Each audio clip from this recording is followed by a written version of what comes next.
commission team interrupted Bajrang Dal members who were reciting the Hanuman Chalisa outside the temple in Bengaluru. The recitation of Hanuman Chalisa started at 10 a.m. After half an hour, the election commission team arrived and quoted, "More than 5 people cannot gather in one area while section 144 is in effect to ensure model code of conduct is followed and were asked to leave." A bike rally followed after the protesters eventually left protesting for some time.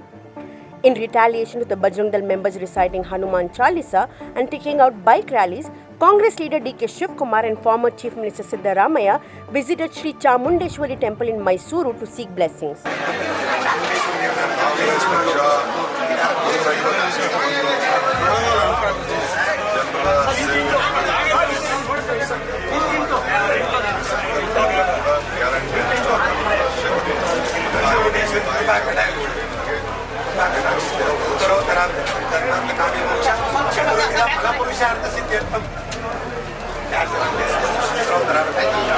ದಯಮಾಡಿ ಯಾರು ದೇವ್ರು ತೆಗಿಬಿಡಿಯಪ್ಪ ದೇವ್ರ ತೆಗಿಬಿಡಿ ದಯವಿಟ್ಟು